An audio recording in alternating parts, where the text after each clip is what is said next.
Welcome to rapid mice Tamil channel. Tamil Nadu teacher education யூனிவர்சிட்டியில் படிச்சக்கூடிய B Ed first year first semester மாணவர்களுக்கான contemporary India and education. So இந்த சப்ஜெக்ட்ஸில் paper presentation, English மீடியத்துடைய ஒரு பேப்பர் ப்ரெசன்டேஷனை பார்க்கலாம். ஸ்டூடெண்ட்ஸ் எப்படி எழுதியிருக்காங்கன்றதை. நம்ம இதற்கு முன்னாடி 5 mark 10 mark unit wise important கொஷின்ஸும் நான் கொடுத்துருக்கோம்.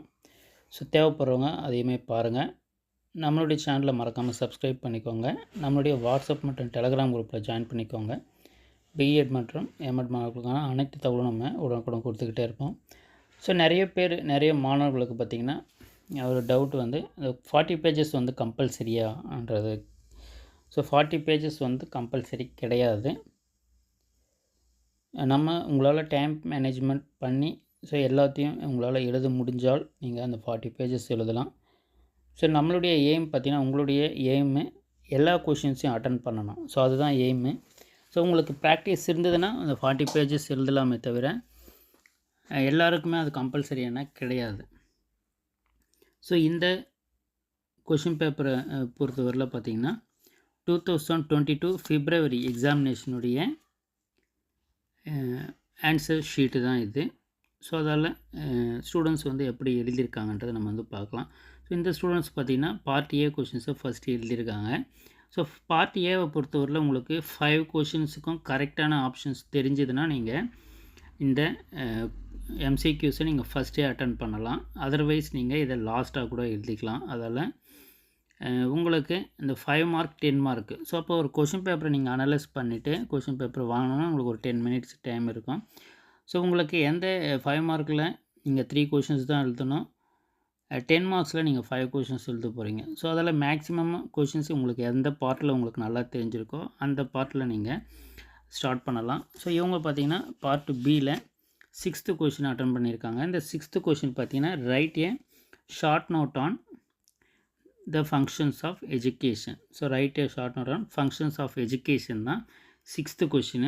அதால் அவங்க பார்த்திங்கன்னா அந்த டேர்மை டிஃபைன் பண்ணி எழுதியிருக்காங்க. அப்போ நீங்கள் ஒரு கொஷின்ஸை எடுத்து எழுதும்போதே பார்த்திங்கன்னா ஒன்று டெஃபினேஷன் இருந்தால் டெஃபினேஷன் எழுதலாம், இல்லை மீனிங்கு. மீனிங் எழுதிட்டு அதுக்கப்புறம் நீங்கள் எக்ஸ்ப்ளனேஷன் கொடுக்கலாம். இந்த சேம் வே பார்த்திங்கன்னா இவங்க ஃபஸ்ட்டு அந்த டேர்முக்கான மீனிங் அண்ட் டெஃபினேஷன்ஸை எழுதியிருக்காங்க. அதுக்கப்புறம் பார்த்திங்கன்னா ஃபங்க்ஷன்ஸ் ஆஃப் எஜுகேஷன்றதை எழுதியிருக்கிறாங்க. அதால் நீங்கள் இது போல் நீங்கள் ஸ்டார்ட் பண்ணுங்கள். இப்போ ஃபங்க்ஷன்ஸ் ஆஃப் எஜுகேஷன் வரும்போது இண்டிவிஜுவல் ஃபங்க்ஷன்ஸ் என்ன இருக்குது, டுவர்ட்ஸ் இண்டிவிஜுவல், அதே போல் டுவர்ட்ஸ் சொசைட்டி. இதெல்லாம் பார்த்திங்கன்னா functions of education towards Nations.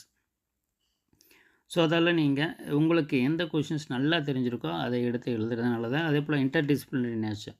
7th question பார்த்திங்கன்னா describe the interdisciplinary nature of education and philosophy. நம்மளுடைய வாட்ஸ்அப் மற்றும் டெலகிராம் குரூப்பில் ஜாயின் பண்ணிக்கோங்க. பிஎட் மாணவர்களுக்கான அனைத்து தகவலும் நம்ம உடனுக்குடன் கொடுத்துக்கிட்டே இருப்போம். இந்த இன்டர்டிசிப்ளினரி நேச்சரை பொறுத்தவரையில் இந்த அகாடமிக் ஸ்பெஷலைசேஷன் இதை பற்றி நம்மளுக்கு கொடுத்துருப்பாங்க. அதில் இது ஆல்ரெடி நம்ம சொல்லியிருக்கோம். Philosophy, sociology, psychology. இது எல்லாத்துக்குமே இல்லை எஜுகேஷன். இது எல்லாத்துக்குமே என்னென்ன தொடர்புகள் இருக்குது என்றது சொல்லக்கூடியது தான். அதில் இதையுமே நீங்கள் நல்லா தெரிஞ்சதுன்னா நீங்கள் இதை டிஃபைன் பண்ணி டிஸ்கிரைப் பண்ணி எழுதலாம். இப்போ ஃபிலாசபி பற்றி இதில் எழுதியிருக்காங்க. ஃபிலாசபி யார் எந்தெந்த ஆத்தர்ஸை குறிப்பிட்டு எழுதியிருக்காங்க. அப்போ இது மாதிரி நீங்கள் குறிப்பிட்டு எழுதும்போது கண்டிப்பாக மார்க்ஸ்ன்றது உங்களுக்கு ஃபுல்லாகவே கிடைக்கும். Philosophy, goals of life, aims of education. இப்போ எய்ம்ஸ் ஆஃப் எஜுகேஷன் வரும்போது curriculum, method of teaching, discipline, role of teacher. இது எல்லாத்தையுமே அவங்க எக்ஸ்பிளைன் பண்ணி எழுதியிருக்காங்க. அதே போல் 9th question views of Tagore on medium of instruction. Language பாலிசிஸில் இது கண்டிப்பாக வரும். இது மேக்ஸிமம் உங்களுக்கு 5 மார்க்கில் கேட்கலாம், இல்லை 10 மார்க்ஸ்லேயும் கேட்பாங்க. அதெல்லாம் இது கண்டிப்பாக இந்த சப்ஜெக்டில் இந்த லாங்குவேஜ் பாலிசிஸை நல்லா தெரிஞ்சு வச்சுக்கோங்க. Views of Tagore on medium of instruction. So இது கொஷின் பார்த்தீங்கன்னா elaborate the views of Tagore on medium of இன்ஸ்ட்ரக்ஷன்ன்றத கொஷினாக கேட்டிருக்காங்க.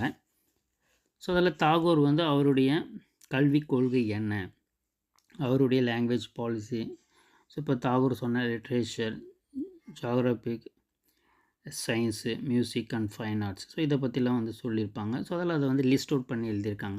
ஸோ நீங்கள் அந்த பேஜஸை நீங்கள் கவர் பண்ணணும்னு நினச்சா கண்டிப்பாக இது மாதிரி கிளாஸிஃபிகேஷன், டயக்ராம்ஸ், அதே போல் லிஸ்ட் அவுட் பண்ணி எழுதுறது, ஸோ இது மாதிரி நீங்கள் எழுதும்போது உங்களுக்கு அந்த 40 பேஜஸ் கவர் பண்ணணுன்றது பண்ணலாம். அதே போல் ஸோ சப்போஸ் தாகூர்னா விஸ்வபாரதி பற்றி எழுதியிருக்காங்க. ஸோ அப்போ நீங்கள் மினிமம் நம்பர் ஆஃப் லைன்ஸையும் நம்ம எழுதுறோமான்றதும் பார்க்கணும். அப்போ 40 பேஜஸ் எழுத போகிறோன்றதால கேப் விட்டுலாம் எழுதக்கூடாது. ஸோ 1 பேஜில் நீங்கள் எவ்வளோ அந்த லைன்ஸை எழுதணுமோ அவ்வளோ லைன்ஸ் இருக்கணும். மினிமம் 15 to 17 லைன்ஸ் வரலாம் நீங்கள் எழுதலாம். ஸோ அப்புறம் பார்ட்டு சியில் பார்த்தீங்கன்னா ஸோ 11th ஏ கொஷினை வந்து எழுதியிருக்காங்க. Explain the types of education. So 11th question பார்த்தீங்கன்னா பார்ட் சி. ஸோ இவங்க 10 மார்க் கொஷின்ஸை லாஸ்ட்டாக தான் எழுதியிருக்காங்க. Explain the types of education. So அப்போது இவங்க பார்த்திங்கன்னா இந்த ஸோ இது மாதிரி ட்ரா பண்ணி எழுதியிருக்கிறாங்க. ஸோ அப்போது எஜுகேஷனில் various aims of education, national aims, functions and types of education, so இந்த பாயிண்ட் ஆஃப் வியூவில் எழுதியிருக்காங்க. ஸோ அப்போ நீங்கள் எழுதும்போதும் அப்போ எஜுகேஷனுக்கான டெஃபினேஷனு, மீனிங்கு, அதுக்கப்புறம் அந்த டைப்ஸு, எக்ஸ்ப்ளனேஷன், ஸோ இந்த டைப்பில் நீங்கள் எழுதுங்க.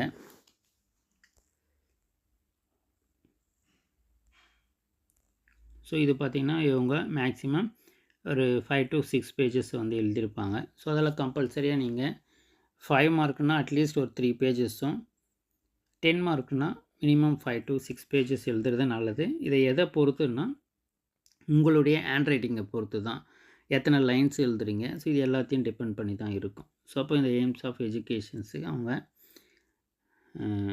டயக்ராமை அந்த கிளாஸிஃபிகேஷன்ஸ் போட்டிருக்காங்க. அதுக்கப்புறம் டைப்ஸ் ஆஃப் எஜுகேஷன் எழுதியிருக்காங்க. ஸோ அதெல்லாம் வந்து எல்லாத்தையும் கவர் பண்ணி எழுதும்போதும் இவங்களுக்கு அந்த 40 பேஜஸையும் இவங்க கவர் பண்ணியிருக்காங்க. ஸோ அப்போ ரிலேட்டடாக இருக்கக்கூடிய எல்லா இன்ஃபர்மேஷன்ஸும் எழுதுனா தான் இந்த 40 பேஜஸை வந்து கவர் பண்ண முடியும். ஸோ அதற்கு நீங்கள் புக்கில் டீட்டெயில்டாக நீங்கள் படிச்சிருக்கணும். கன்க்ளூஷன்ஸும் எழுதியிருக்காங்க. ஸோ அதே போல் ஒரு சிலர் வந்து இன்ட்ரொடக்ஷன், கன்க்ளூஷன் எழுதுவாங்க. இன்ட்ரொடக்ஷன், கன்க்ளூஷன் கம்பல்சரியான கிடையாது. ஸோ அது உங்களுடைய இஷ்டம் தான், மைண்ட் மேப் போடுறது. ஸோ இது எல்லாமே 12th பார்த்திங்கன்னா describe the levels of social diversity in detail. இப்போ சோஷியல் டைவர்சிட்டின்றது அதெல்லாம் டிபெண்ட் பண்ணியிருக்கு. ஸோ இது ஒரு முக்கியமான கொஷினு. சோஷியல் டைவர்சிட்டியை எப்படி போக்குறது, எராடிகேஷன்றதுமே கேட்பாங்க. ஆர் ப்ரொமோட்டிங், ஸோ அது மாதிரியுமே கொஷின் கேட்பாங்க. ஸோ அப்போ நீங்கள் எதுலலாம் வேறுபாடுகள் இருக்குது, ஸோ இல்லை அதை எப்படி நம்ம களையிறது, எராடிகேட் பண்ணுறது சோஷியல் டைவர்சிட்டியை என்றதுமே கொஷினாக கேட்பாங்க. ஸோ அதெல்லாம் இந்த டாபிக் வந்து அடிக்கடி கேட்கக்கூடிய கொஷின்ஸு. ஸோ அதெல்லாம் இதை தெரிஞ்சு வச்சுக்கோங்க. ஸோ அப்போது டைவர்சிட்டின்னு வரும்போது caste, religion, race, language, religion, so இது எல்லாமே வரும். So based on so living, economic class, so இது எல்லாமே டிபெண்ட் பண்ணியிருக்கோம். ஸோ அப்போ இதையுமே நீங்கள் நல்லா தெரிஞ்சு வச்சுக்கோங்க. இந்த யூனிட்லேருந்து உங்களுக்கு கண்டிப்பாக அந்த சோஷியல் டைவர்சிட்டின்றதை கண்டிப்பாக கேட்பாங்க.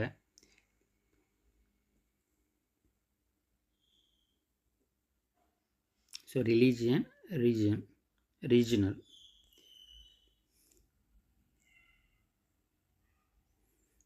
அதே போல் ஸோ இவங்களுமே பார்த்திங்கன்னா இதில் டிஃப்ரென்ஷியேஷன் கொடுத்துமே எழுதியிருக்காங்க. ஸோ அதில் நீங்கள் ரிலேட் பண்ணி கொஷின்ஸை எழுதும்போது இந்த பேஜஸை நீங்கள் கவர் பண்ணலாம். ஸோ அதுக்கு அடுத்து பார்த்திங்கன்னா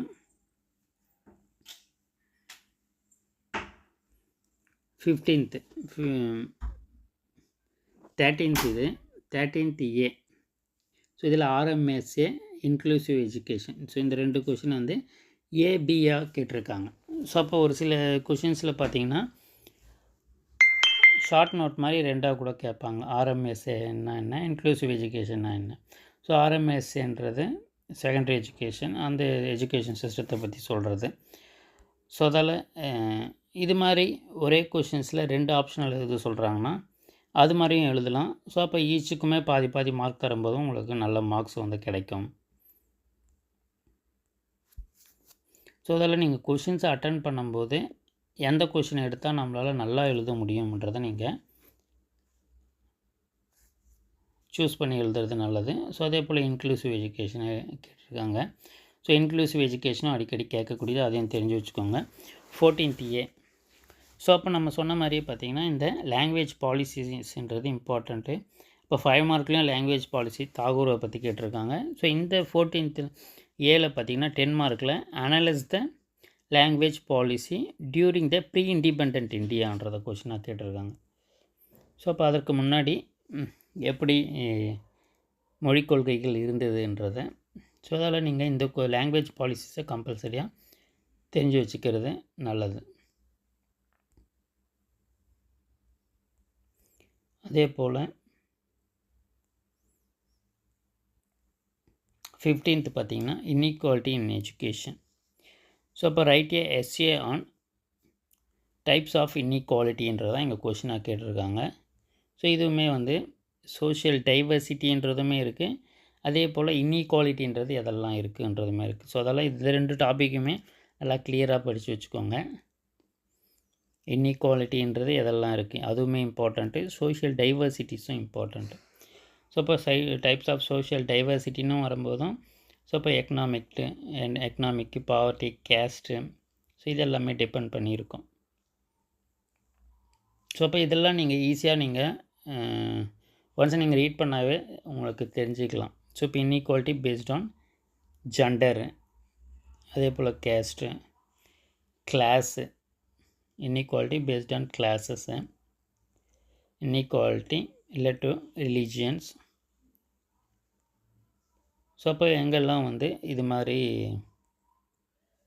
லிட்ரேசி ரேட் எங்கெல்லாம் கம்மியாக இருக்குன்றதெல்லாம் இவங்க வந்து மென்ஷன் பண்ணி எழுதியிருக்காங்க. ஸோ தொடர்ந்து நம்ம சேனலில் இணைந்துருங்க. மாணவர்களுக்கான அனைத்து தகவலும் உடனுக்குடன் கொடுத்துக்கிட்டே இருப்போம். நம்ம சேனலை மறக்காமல் சப்ஸ்கிரைப் பண்ணிக்கோங்க. தேங்க்யூ, தேங்க்ஸ் ஃபார் வாட்சிங்.